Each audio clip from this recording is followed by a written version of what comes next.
Heading डालो break even point. तो cost अपनी सारी हो गई है ना, अब ये अलग से हेडिंग है एक, ब्रेक इवन एनालिसिस ही लिख दो चाहे, एनालिसिस या ब्रेक इवन पॉइंट या ब्रेक इवन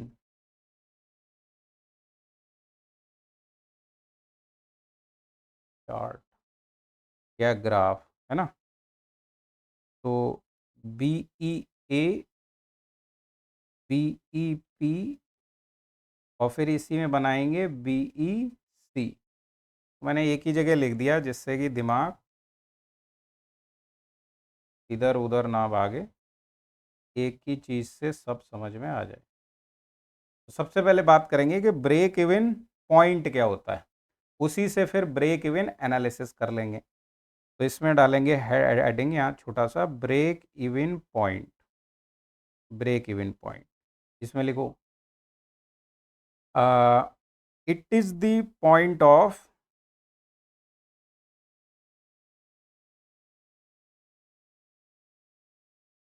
नो प्रॉफिट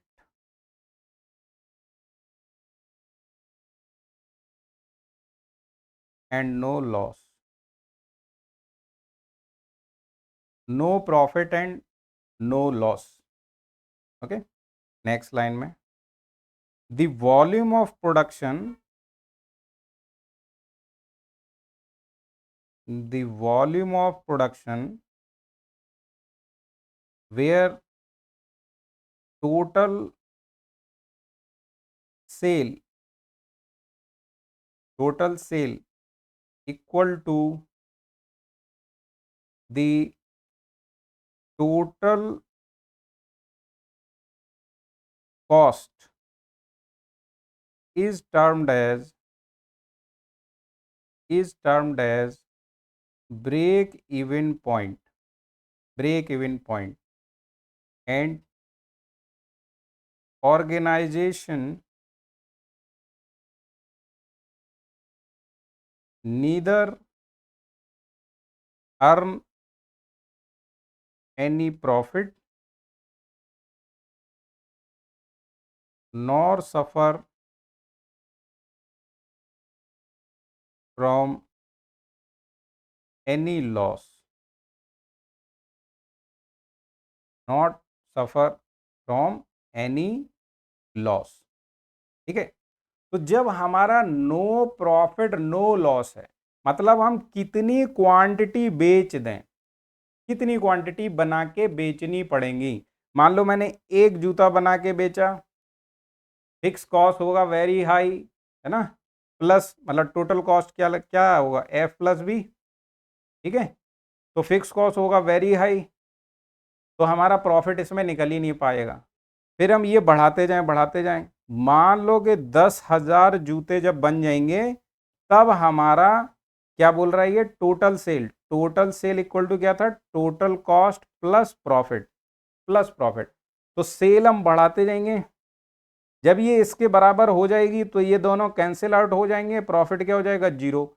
उस इंस्टेंट पर मतलब जितना मैंने टोटल कॉस्ट लगा दिया अब तक, उतना ही मैंने सेल भी कर लिया, ये दोनों जब बराबर हो जाएंगे उस पॉइंट पर प्रॉफिट जीरो होगा। उस पॉइंट पर जितना एक्स हम बेच रहे होंगे, जितने यूनिट, उनको बोल देंगे volume of production at point BEP, उसको फाइंड करना है। इस पे क्वेश्चन पूछा जाता है। तो एक्स का फॉर्मूला मैंने आपको पहले ही बता दिया, जनरल। अब इस जनरल फॉर्मूले में क्या पुट करना है, only profit equal to zero. तो इतना फॉर्मूला जो होगा ये बन जाएगा एक्स ऑफ BEP का। समझ गए ना बात। तो मेहनत आपको पहले ही करा दी है, तो यहाँ पे लिख दो hence at BEP S equal to क्या था, टोटल कॉस्ट प्लस ये प्रॉफिट हो जाएगा जीरो। तो मेरा सेल इक्वल टू TC होगा, पहली बात। पहली बात। और जैसा कि मैं निकाल चुका हूँ x equal to F plus P upon S minus V, तो इसमें भी p को जीरो कर दूंगा, तो यह आ जाएगा x अपॉन, या अलग से लिख देता हूँ, सॉरी फॉर दैट, x बन जाएगा मेरा X B E P F upon S minus V. ठीक है, this will be formula for volume of production corresponding to the break even point. इतने नंबर ऑफ यूनिट मेरे को बेचने पड़ेंगे। जैसे ही मैं इतने नंबर ऑफ यूनिट बेच दूंगा, मेरा जो मेरी जो कंपनी है वो जीरो जीरो पे पहुंच जाएगी, zero zero, no profit no loss पे पहुंच जाएगी। And this point will be called break even point. इसी की एनालिसिस करनी होती है, उसी को बोल देते हैं ब्रेक इवन एनालिसिस। एनालिसिस क्या करी कि मैं कितने यूनिट बना के बेच दूं जिससे मेरा बिजनेस जो है वो जीरो जीरो पे पहुंच जाए। ठीक है, जिससे मेरा बिजनेस जो है वो जीरो जीरो पे पहुंच जाए। क्लियर हुई बात? चलो, तो ये जो ब्रेक इवन पॉइंट है, इसको ग्राफ पे जब दिखा देते हैं तो उसको बोलते हैं break even chart. Break even chart. अब इसमें दो ग्राफ बनाने पड़ेंगे। टोटल सेल था मेरा कैपिटल एस और टोटल कॉस्ट था मेरा टीसी। इन दोनों का ग्राफ बनाना पड़ेगा। इन दोनों का ग्राफ ऑलरेडी बना चुके हैं हम। हमारा टोटल सेल का ग्राफ था ऐसे, यहां थी फिक्स कॉस्ट और ऐसे था, ये था टोटल सेल नहीं, टोटल कॉस्ट का ग्राफ, और टोटल सेल का ग्राफ था ऐसे। ये दोनों ग्राफ कैपिटल एस वाला और टीसी हम एक ही जगह बनाए तो कैसे बनेगा? देखो, वो ही मेरा कहलाएगा ब्रेक इवन चार्ट। देखो कैसे बनाएंगे, तो नेक्स्ट पेज पे बना देता हूं। थोड़ा बड़ा सा फिगर बनाना है ना, फिगर थोड़ा बड़ा सा बनाना, दिख रहा है? थोड़ा बड़ा सा बनाना है ना। तो इसमें इधर होता था मेरा कॉस्ट इन रुपीज, और इधर है मेरा नंबर ऑफ यूनिट्स या वॉल्यूम ऑफ प्रोडक्शन। तो पहले हमारा बनता था, ऐसे आता था एक फिक्स कॉस्ट वाला लाइन, है ना। फिक्स कॉस्ट के लाइन के ऊपर आता था वेरिएबल वाला लाइन। तो उसको थोड़ा सा इसका स्लोप कम बनाना है ना, इसका स्लोप कम बनाना ऐसे, और ज़्यादा स्लोप बनाना इसका कैपिटल एस वाला ऐसे, और फिर इनको जोड़ देंगे हम ऐसे और ऐसे। ठीक है जी। तो ये वाली जो लाइन है अपनी, ये है टोटल कॉस्ट वाली लाइन। ये वाली जो लाइन है ये टोटल सेल वाली लाइन, और ये जो पॉइंट मिला मेरे को, this point is break even point.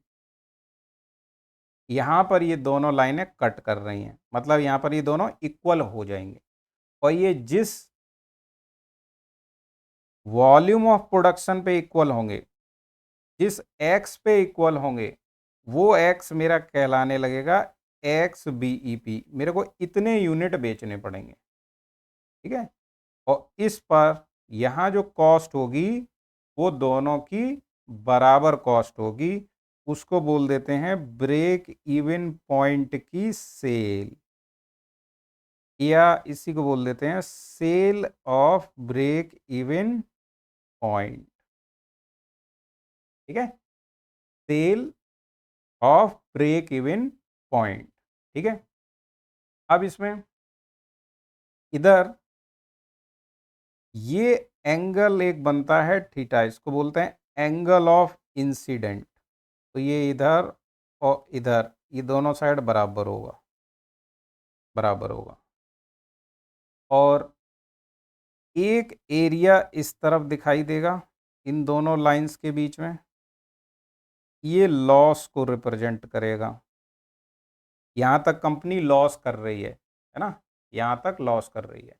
इसके बाद इधर जैसे ही जाएंगे तो ये एरिया मिलने लग जाएगा। ये एरिया मेरा प्रॉफिट को डिनोट करेगा। ये वाला एरिया लॉस को डिनोट कर रहा है और ये वाला एरिया मेरा प्रॉफिट को डिनोट करेगा।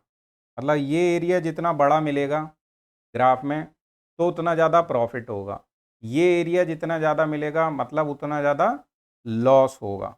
ठीक है, दैट्स इट। इसमें एक नया टर्म आता है that is called margin of safety. अभी इसको बना दो for the margin of safety of sale in terms of sale. तो ये रुपीज़ में ही होगा क्योंकि हमारा ये इस एक्सिस पे जा रहा है ना। तो फिलहाल के लिए लिख दो, इसको अलग से हेडिंग डाल के पूरा डिटेल में डिस्कस करेंगे।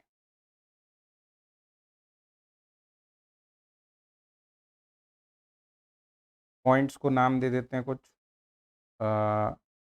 बीईपी हो गया, इसको ओ तो बोल दो कुछ ए, बोल दो बी, बोल दो सी, बोल दो डी, लाइक दिस। ई, यहाँ पर F, like this,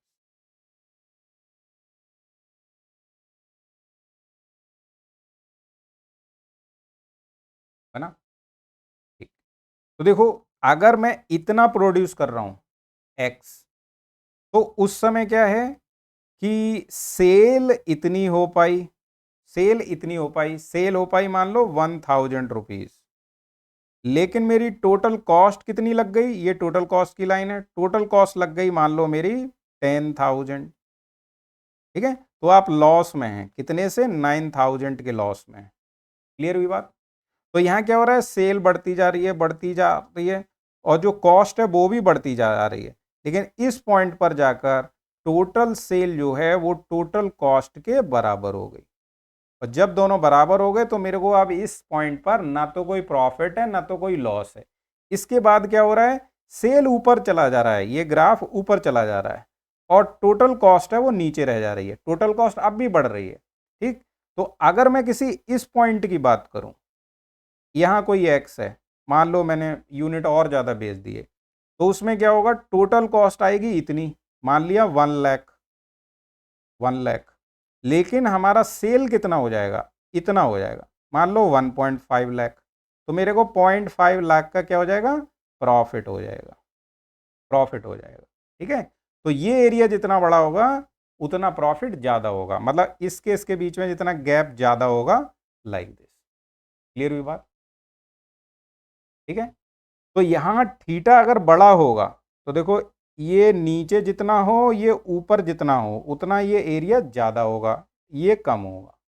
heading point. चलो, तो अब इसमें जो टर्म्स हैं उनको एक एक करके लिखते हैं। हेडिंग क्या डाली थी अपन ने, break even analysis, break even point.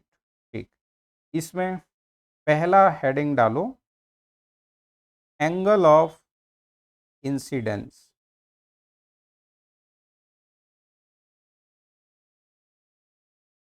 Angle of incidence theta, इसमें लिखो it is the angle of या angle at which total cell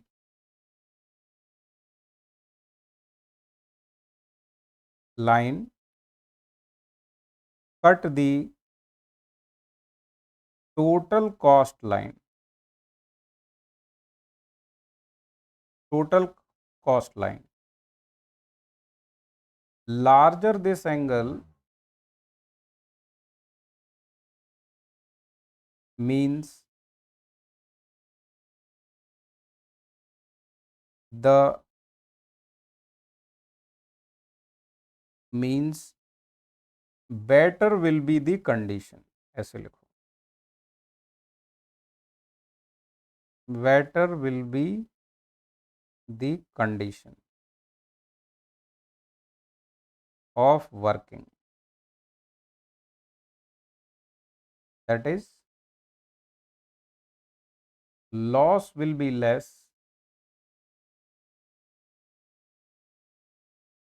and profit will be more.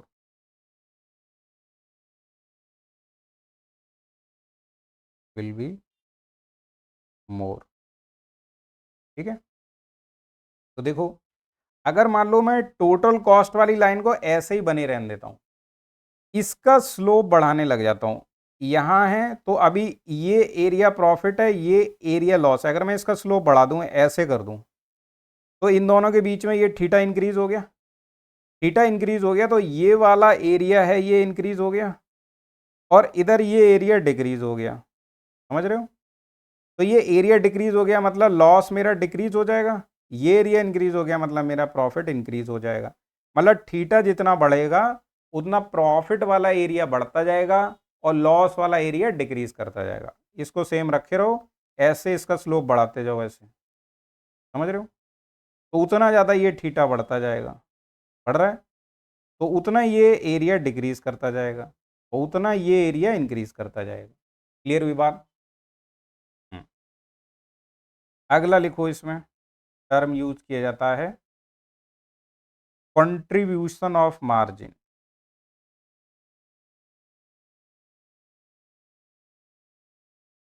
Contribution of margin, CM बोलते हैं, सीएम, और इसका यूनिट रुपीज में होता है।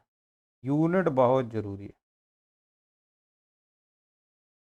का यूनिट रुपीज में होगा, ठीक है? एस का स्लोप जितना ज्यादा उतना प्रॉफिट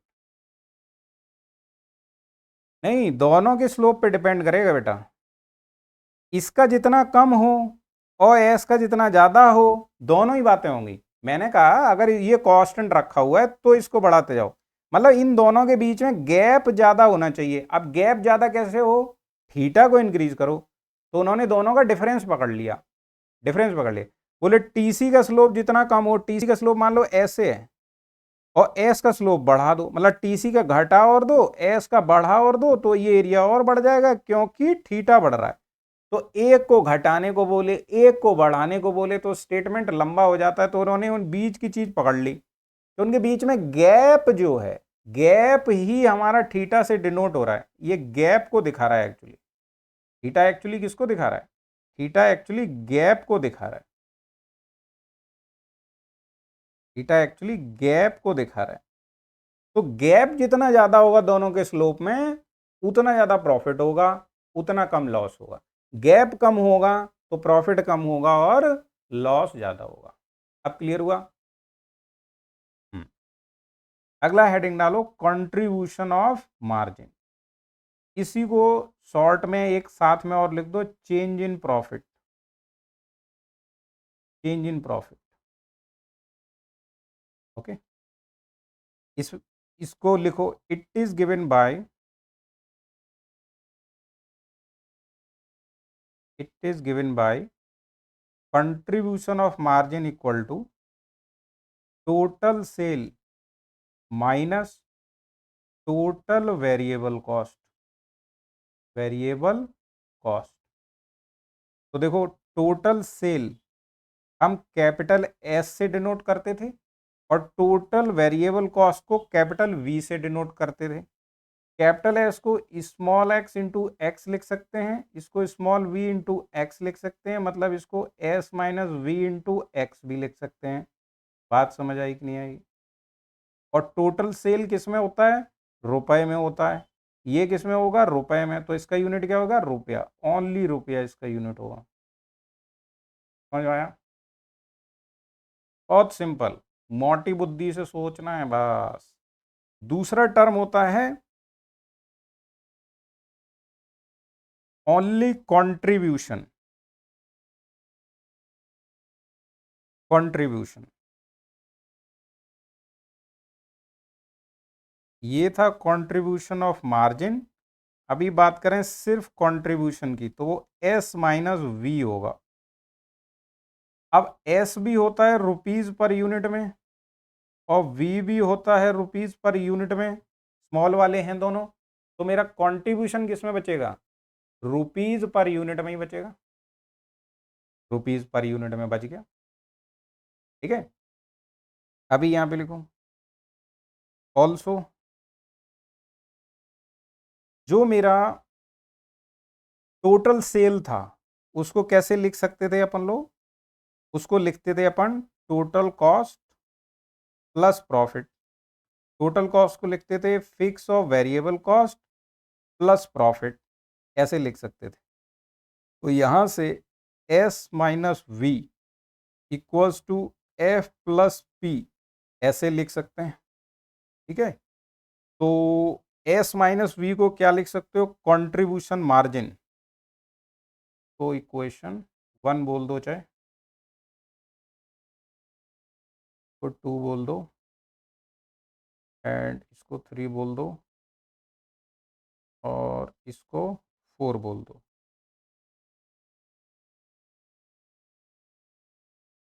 तो यहां से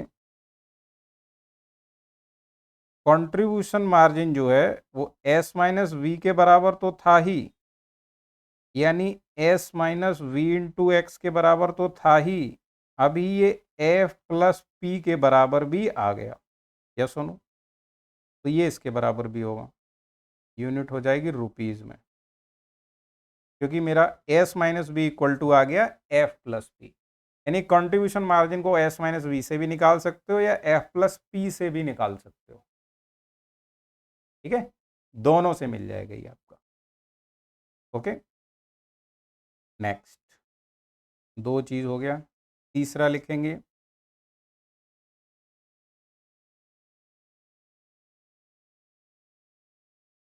profit volume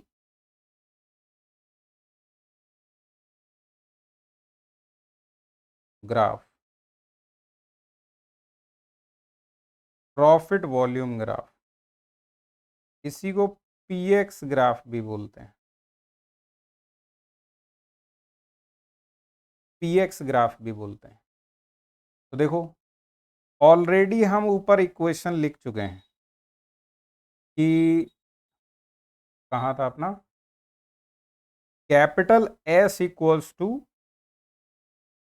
S minus V, या इस तरीके से लिखो as S minus V equal to F plus P है। तो I can write it like this, P equal to S minus V plus F, इसको लिख सकते हो S minus V into X plus F, इस फॉर्म में लिख सकते हैं कि नहीं। तो ये जरा बताओ, y equal to M X plus C, ऐसा फॉर्म नहीं बन जा रहा है।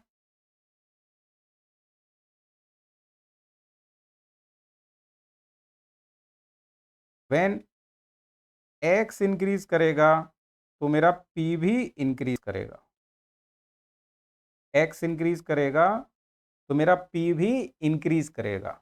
ठीक है, तो इसको बोलते हैं,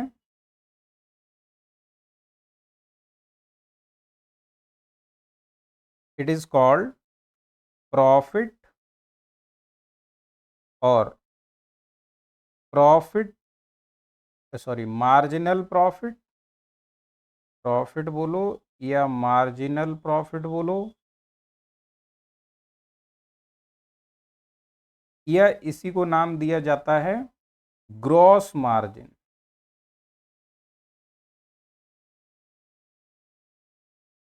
ग्रॉस मार्जिन,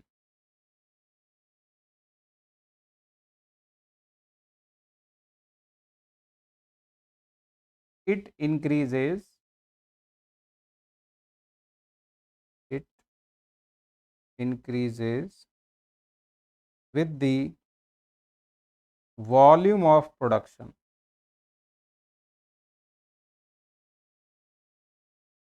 तो P का अपने पास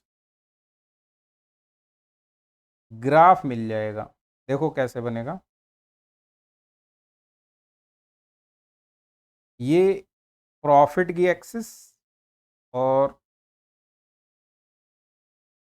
यार पास का ना दिखना बंद हो गया है, मैं टेस्ट कराना पड़ेगा मुझे लग रहा है।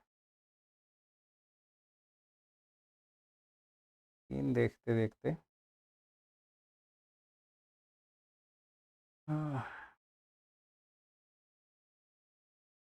हम्म तो सॉरी ये गड़बड़ हो गई अपनी, देखो ये एफ नेगेटिव में होगा, माइनस होगा यहाँ, माइनस करो इसको,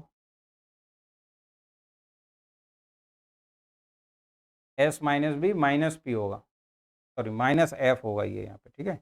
तो माइनस एफ का मतलब है ये एम एक्स माइनस सी जैसी लाइन होगी, Y equal to M X minus C. अब M X minus C Y equal to M X line कहाँ से पास करती है, यहाँ से, ओरिजिन से, ठीक है। एम एक्स प्लस सी कहाँ से करती है, ओरिजिन के ऊपर से, प्लस सी ऊपर होता है, लेकिन ये माइनस सी है तो ये नीचे से जाएगी, तो नीचे से जाएगी तो ये लाइन ऐसे बनेगी, ठीक है। तो this line will be actually profit और मार्जिनल प्रॉफिट और ग्रॉस मार्जिन लाइन होगी। तो ये line S minus V into X minus F इसकी लाइन होगी, ठीक है। मान लेते हैं ये कोई अल्फा एंगल बना रही है यहाँ से यहाँ, तो इसमें इधर के साइड होगा profit,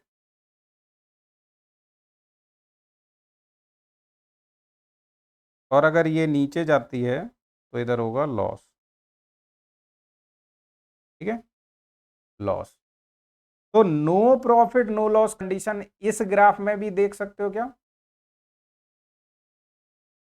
no profit no loss condition इस ग्राफ में भी देख सकते हो क्या, बिल्कुल देख सकते हो। This will be your no profit no loss condition, मतलब P इक्वल टू 0 पॉइंट, मतलब ये BEP ब्रेक इवन पॉइंट होगा, क्योंकि यहाँ पर प्रॉफिट क्या हो गया, जीरो हो गया। बात समझ आई कि नहीं आई।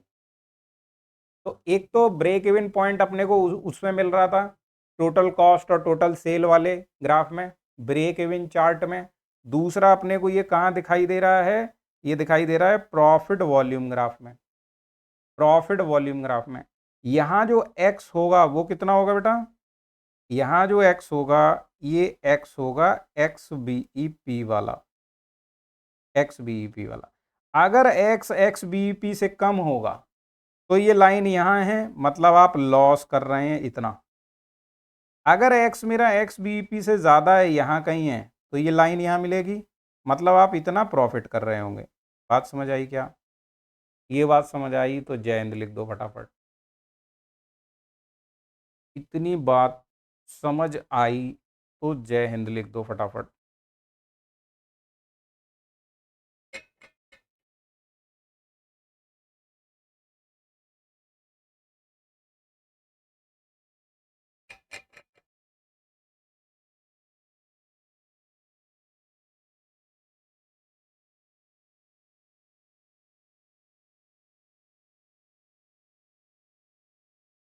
Very good. तो कितनी चीज़ हो गई, तीन, प्रॉफिट वॉल्यूम, ओके। आगे बढ़ते हैं, अगला लिखो, चौथा, profit volume ratio.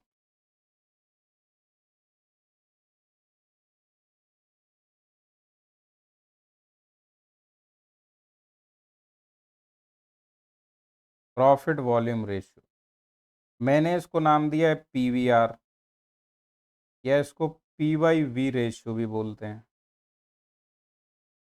P why we ratio भी बोलते हैं, ठीक है,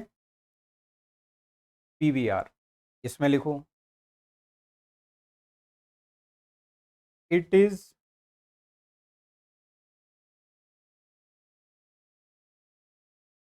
the term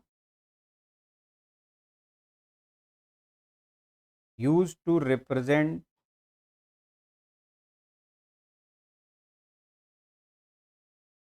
profitability,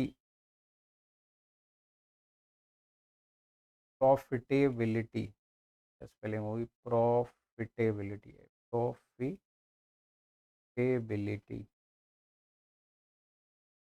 related to the sales, related to the sales.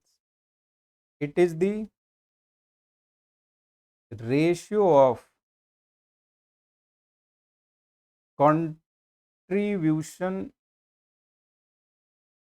margin, CM लिखते थे हम लोग, to the volume of sales, to the volume of sales. तो हमारा जो PVR है, प्रॉफिट वॉल्यूम रेशियो, या PYV रेशियो बोले, तो contribution margin upon volume of sales, ठीक है। तो वो कैपिटल एस से डिनोट करेंगे। तो वॉल्यूम ऑफ सेल्स जो है यहाँ, ये देखो, ये रुपीज में होगा, तो चाहो तो इस तरीके से लिख दो। कंट्रीब्यूशन मार्जिन हम लोग रुपीज में लेते थे ना, कंट्रीब्यूशन मार्जिन किस में लेते थे? देखो ये मैं अलग से लगा रहा हूँ सारी यूनिट, क्योंकि सारा यूनिट का खेल है। और यहाँ वॉल्यूम ऑफ सेल किस में लेना है? यूनिट में लेना है, सॉरी रुपीज में लेना है।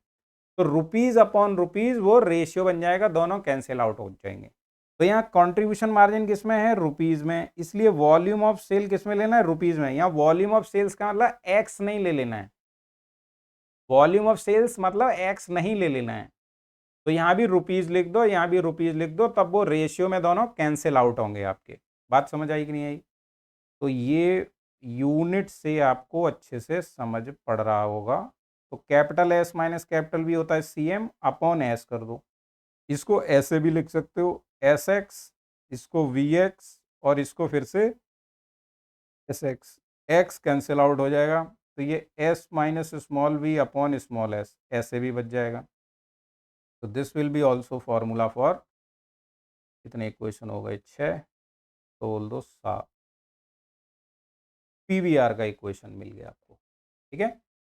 प्रॉफिट वॉल्यूम रेशियो ऑल्सो हमने देखा था कि S equal to total sale क्या होता था? F plus B plus P. तो S minus B equal to क्या था? F प्लस पी के भी बराबर था। तो हम यहाँ S माइनस बी की जगह F प्लस पी भी पुट कर सकते हैं कि नहीं? तो यहाँ लिख दो also PVR equal to S minus B upon capital S है, it will be also equal to F plus P upon capital S, और S minus V upon small s, इससे भी मिल जाएगा। तो this will be also formula, क्योंकि यहाँ पे लिख दो S minus V equal to F plus P होता है, ऑलरेडी हम जानते हैं,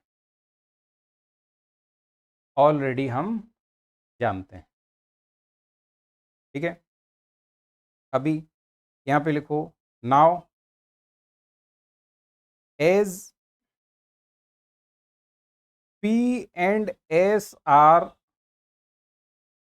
related with X, as when X increases P increase करता है, and when X increases capital S भी इंक्रीज करता है। कैपिटल S तो हम जानते हैं सीधा सीधा प्रोपोर्शनल है इसके, और P का भी X के साथ रिलेशन निकाला ना, ये P का X के साथ, P का X के साथ, तो एक तरीके से P भी X के प्रोपोर्शनल है। यहाँ लिख सकते हो आप P भी X के प्रोपोर्शनल है, क्योंकि स्मॉल s फिक्स होगा, किसी यूनिट का प्राइस पर यूनिट फिक्स होगा, वेरिएबल कॉस्ट, ओके, और यहाँ पर ये F ये ऑलरेडी फिक्स रहता है।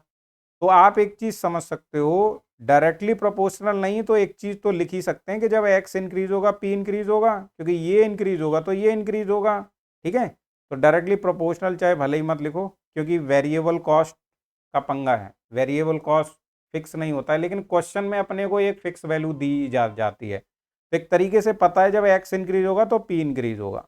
मतलब क्या हुआ कि इस PVR रेशियो के लिए ये जो P है ये X पे डिपेंड कर रहा है, ये जो S है ये भी X पे डिपेंड कर रहा है, लेकिन ये जो F है ये कांस्टेंट रहता है। एफ तो फिक्स कॉस्ट था, वो थोड़ा ना एक्स पे डिपेंड करता था। एक्स चाहे 0 हो, चाहे 1 हो, चाहे 10 हो, वो इस पर डिपेंड नहीं करता था। ठीक है, तो हम अगर किन्हीं दो पॉइंट की बात करें, किन्हीं दो पॉइंट की बात करें, हेंस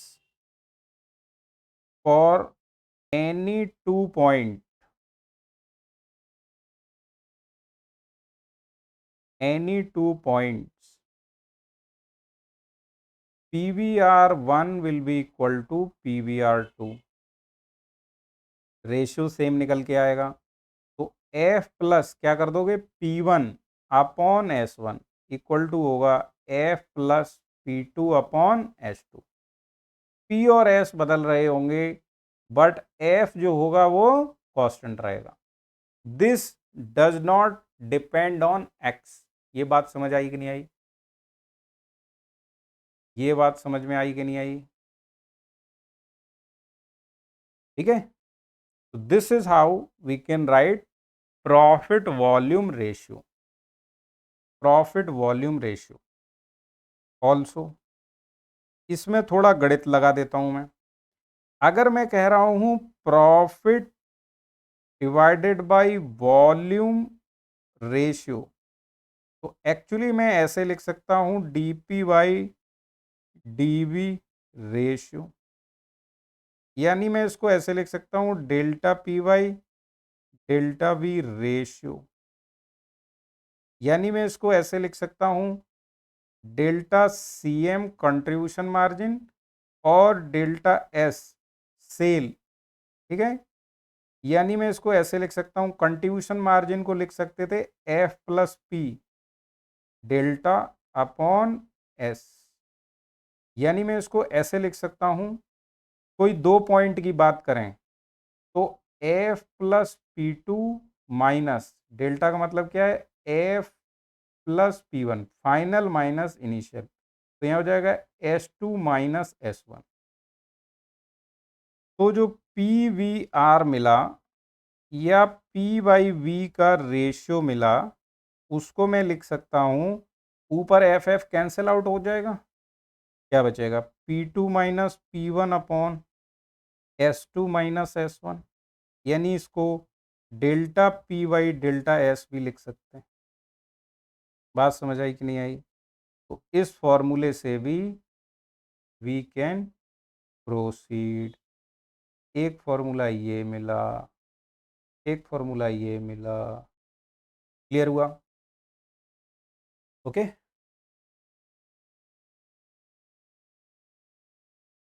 ये ज़्यादा गणित समझ में भी ना आया हो तो कोई दिक्कत नहीं है, क्वेश्चन में समझ जाएंगे, सीधा ये फॉर्मूला याद करेंगे, दैट्स इट। डन हो गया यहाँ तक? इसमें नोट करो नेक्स्ट पॉइंट, पीवी रेशियो या पीवीआर लिख दो। PVR is preferred when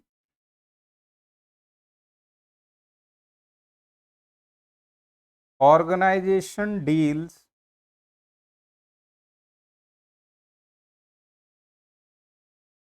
in several products,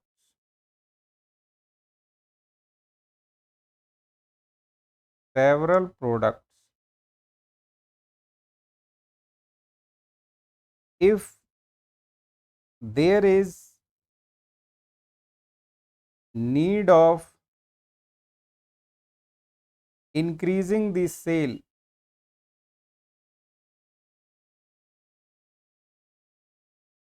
increasing the sale, then the highest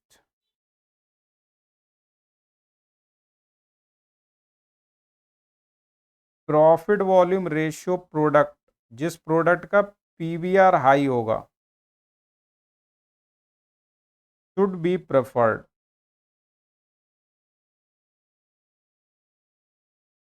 मतलब उसकी सेल बढ़ा देंगे। And if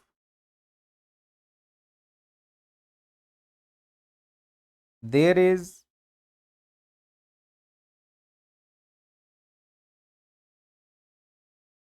need to decrease the sale,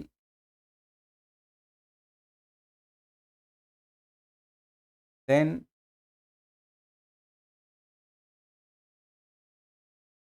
the product with lowest PVR will be preferred, will be preferred। समझो जरा क्या बोला है। मान लो कोई कंपनी है, उसमें कई प्रोडक्ट बनते हैं, product P1, product P2, product P3, है ना। P1 के मान लो X पीस बना रहा है X1, P2 के मान लो X2 और P3 के X3 पीस बना रहा है। अगर हमें नीड पड़ती है कि हमें सेल को बढ़ाना है, सेल को बढ़ाना है, need of increasing the sale, तो हम सेल किसकी बढ़ाएं, सेल किसकी बढ़ाएं, कौन से प्रोडक्ट की सेल बढ़ा दें, तो हम उस प्रोडक्ट की सेल बढ़ाते हैं जिस प्रोडक्ट का हाईएस्ट पीवीआर होता है, मतलब प्रॉफिट वॉल्यूम रेशियो हाईएस्ट होगा। मतलब प्रॉफिट वॉल्यूम रेशियो हाईएस्ट का मतलब क्या है कि कम से कम प्रोडक्ट पीस बनाने पड़ते हैं, ज्यादा से ज्यादा प्रॉफिट मिल जाता है।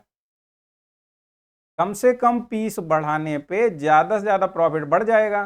तो ऐसे ही प्रोडक्ट की सेल को इंक्रीज करेंगे, गेटिंग पॉइंट और नॉट, उसके प्रोडक्शन को बढ़ाएंगे, उसके प्रोडक्शन को बढ़ाएंगे। तो मान लो एक रूम में ये प्रोडक्ट बन रहा है, एक रूम में ये प्रोडक्ट बन रहा है, फॉर एग्जांपल एक रूम में ये प्रोडक्ट बन रहा है, या एक लाइन असेंबली है, एक लाइन में ये बन रहा है, एक में, तो हम कौन सी वाली को इंक्रीज करें, तो हम उस वाले को इंक्रीज करेंगे जिसका पीवीआर हाईएस्ट होगा। पीवीआर हाईएस्ट कब होगा, जब कम से कम वॉल्यूम इंक्रीज करके ज्यादा से ज्यादा प्रॉफिट। सीधी सी बात है, जिस प्रोडक्ट से प्रॉफिट ज्यादा हो जा रहा होगा यार, उसका सेल, उसका प्रोडक्शन बढ़ा दो तो उसकी सेल बढ़ जाएगी, खत्म हो गई बात। दूसरा कह रहा है if there is need of decrease the sale, मान लो हमें कभी सेल कम करनी पड़ जा रही है, मान लो वर्कर स्ट्राइक पे चले गए, ठीक, अब हम उतना नहीं कर सकते प्रोड्यूस, तो हम क्या करेंगे, जो वर्कर बचे हैं उनमें वहां से हटा लेंगे जिसका पीवीआर सबसे लो है, क्योंकि उससे प्रॉफिट अपने को सबसे कम हो रहा है। बात समझ आई कि नहीं आई, ये पॉइंट क्लियर हुआ कि नहीं। तो पीवीआर, प्रॉफिट वॉल्यूम रेशियो, इसकी नीड कहां पड़ रही है, जहां ऑर्गेनाइजेशन में कई प्रोडक्ट बनते हैं। अगर एक ही प्रोडक्ट बन रहा है तो फिर बात ही नहीं है। सीधी सी बात है, आप दो चीज बनाते हो, मान लो आपकी दुकान में आप दो चीज बेचते हो, एक पान बेचते हो और मान लो जूस बेच रहे हो। अगर आपके दुकान पे जो लड़के काम करते हैं वो भाग गया एक, तो आप क्या काम करोगे, उस वाले प्रोडक्ट को बनाने लग जाओगे खुद से जिसमें प्रॉफिट ज्यादा होता है, खत्म। और एक लड़का और एक्स्ट्रा मिल गया तो वो वाले, तो जिसका पीवीआर हाई होगा उसकी सेल बढ़ाते हैं, और जिसका पीवीआर लो होगा उसकी सेल कम कर देते हैं, मतलब उसको प्रोड्यूस कम करते हैं क्योंकि उसमें प्रॉफिट कम हो रहा है। नेक्स्ट पॉइंट डालो हेडिंग, मार्जिन ऑफ सेफ्टी। जो ग्राफ में बनाया था अपन ने, है ना, margin of safety, MOS.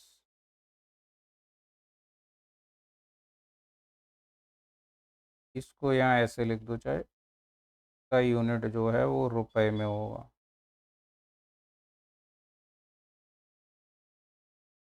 Margin of safety इसमें लिखो, it is the difference, it is the difference of output at full capacity compared to the output at break even point, break even point, hence margin of safety for sale, ये हो जाएगा sale at any general X ये पूरा लिख देता हूँ चलो। Sale at any general X, ये इसकी फुल कैपेसिटी है। और दूसरा सेल जब बीईपी पे करना पड़ रहा है, बीईपी पे करना पड़ रहा है। पूरा मामला किस में है? रुपीज़ में। तो यहाँ ऐसे लिख सकते हो, margin of safety of sale, ये हो जाएगा सेल होता है टोटल सेल एस एक्स, और ये सेल होगा सेल एट बीईपी, ऐसे लिख दोगे। पूरा मामला किस में है? रुपीज़ में है, रुपीज़ में। ठीक है, तो दिस इज द केस। अभी इसको ऐसे लिख सकते हो, margin of safety of sale S X को लिख सकते हो एस इंटू एक्स, और एस बीईपी को लिख सकते हो X into X at BEP, ऐसे लिखा जा सकता है।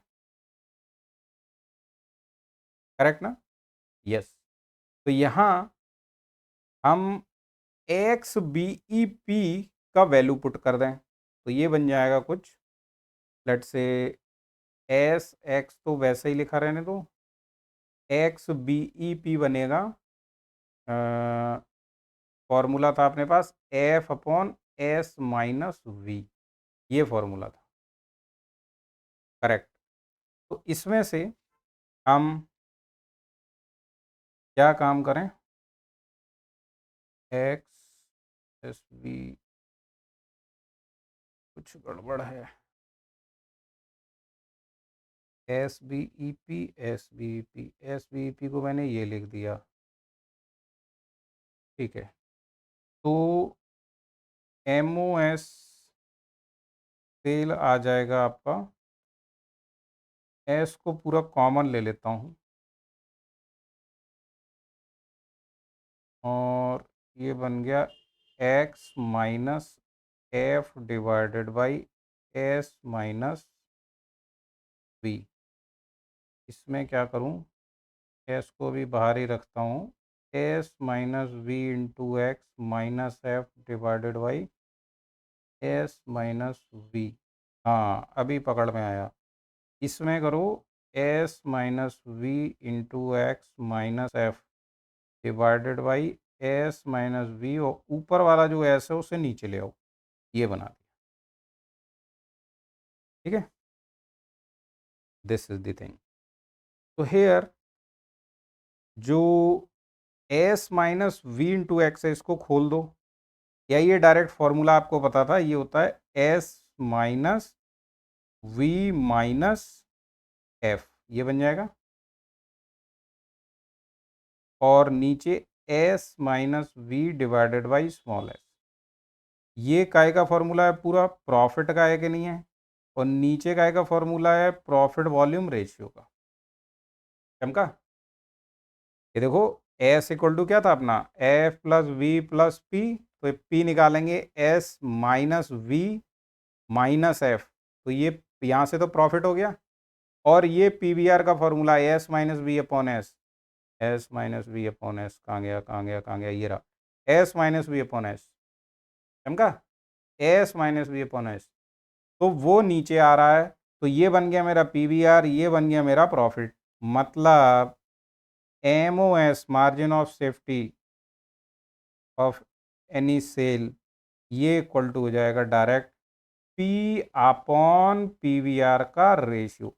अब पी का यूनिट रुपए में होता है, और पीवीआर का कोई यूनिट नहीं होता, क्योंकि वो रुपए अपॉन रुपए आपने काट दिया था पहले ही। तो ये फॉर्मूला याद रहेगा कि नहीं? अब बिल्कुल सिंपल फॉर्मेट में मैं बना दिया मैंने, इससे सिंपल फॉर्मेट नहीं बन सकता बेटा। 10 हो गए, 11, 12, तो बोलो 13, this will be the formula. Clear है? एक इसमें और फाइंड किया जाता है, percentage of margin of safety, percentage of margin of safety, तो वो दिया जाता है sale at any X minus sale at BEP upon total sale at any X into 100, इससे दिया जाता है। ठीक है, तो इसको ऐसे भी लिख सकते हो, S into X minus S into X minus X B E P और अपॉन फिर से करोगे एस इंटू एक्स इंटू 100 भी करना है। यहाँ बताओ ये एस एस एस कैंसिल हो जाएगा, तो percentage of margin of safety अगर किसी क्वेश्चन में पूछता है तो X minus X B E P divided by X into 100 करके निकाल देंगे कि नहीं, ऐसे भी निकाल दोगे। This will be also formula.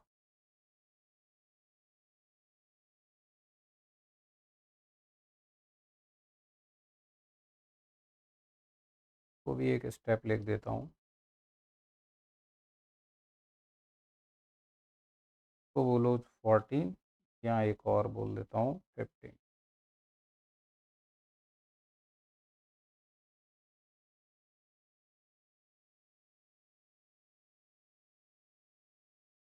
Clear हुआ? हाँ, तो बिल्कुल एक परफेक्ट मैंने रे ऑर्डर में करके आपको बताएं। अब ये फॉर्मूले कल पूरे याद करके आना, कल हम लोग फटाफट से क्वेश्चन बनाएंगे इस पे, तब आपको और मज़ा आएगा। सिंपल एप्टीट्यूड की तरह है, अगर ये फॉर्मूले आते हैं, सिंपल हमें यूनिट पे ध्यान देना है, कहाँ रुपीज़ है, कहाँ रुपीज़ पर यूनिट है। ठीक है, अगर ये दिमाग में बैठ गया है, तो अगर क्वेश्चन जनरल क्वेश्चन भी पूछ दिया जाता है कई बार एप्टीट्यूड, उसमें कोई फॉर्मूला नहीं लगना है, सिर्फ गुणा भाग करना है। ऐसे क्वेश्चन भी भरे पड़े हैं उसमें, पी बाई क्यू में भरे पड़े हैं, उसमें कोई फॉर्मूला नहीं लगेगा, डायरेक्ट मल्टीप्लाई करो डिवाइड करो आंसर आ जाता है। क्योंकि गेट का पूरा नाम क्या है, ग्रेजुएट एप्टीट्यूड टेस्ट। एप्टीट्यूड पूरे पेपर में 65 क्वेश्चन रहते ना, एप्टीट्यूड के तो रहते ही हैं, जो टेक्निकल वाला पार्ट है ना उसमें भी एप्टीट्यूड रहता है। मतलब कुछ पढ़ के ना जाओ, सिर्फ वहाँ यूनिट यूनिट यूनिट को मिलाओ, उसी से कम 5-6 क्वेश्चन बन जाते हैं, 5-6 क्वेश्चन बन जाते हैं। ठीक है, इतने रहते हैं पेपर में, मतलब 5-6 क्वेश्चन ये, और अगर मैथ और एप्टू इतना कर लो तो 35 नंबर तो वैसे ही पहुंच जाता है। चलो, और मेरे ख्याल से इसमें आज कुछ बचा नहीं है, सारा अपन ने कवर कर लिया। तो जितना मैंने आज ये पढ़ा दिया है, मार्जिन ऑफ सेफ्टी को देखो ग्राफ में कहाँ पे शो किया था, ये margin of safety of sale, ये मैंने कहा था बाद में डिस्कस करेंगे। तो ये एक्चुअली है क्या, मार्जिन, मार्जिन का मतलब क्या है कि भैया यहाँ पर तो मेरा टोटल कॉस्ट इक्वल टू कितना हो गया, टोटल सेल, मतलब मैं 0-0 पे पहुंच गया। अब इससे ऊपर जितना एक्स्ट्रा होगा वही मेरा मार्जिन है, उसी से निकल रहा है मेरा बिजनेस से, है ना। जैसे 100 रुपये लगाए और 100 रुपये मिल गए, तो यहाँ तो 0-0 हो गया। अब इसके ऊपर 50 कमाओ, 60 कमाओ, 80 कमाओ, वो अपना मार्जिन ऑफ सेफ्टी है। मतलब ये जितना ज़्यादा होगा तो अच्छी बात है, मेरा बिजनेस तो उतना बढ़िया चल रहा होगा। मार्जिन ऑफ सेफ्टी डिक्रीज करता जाएगा, मतलब हमारा बिजनेस रिस्क की तरफ जा रहा है, सेफ नहीं है, रिस्क की तरफ जा रहा है। तो मार्जिन ऑफ सेफ्टी हाई है, मतलब बिजनेस सेफ है आपका। पॉइंट और नॉट।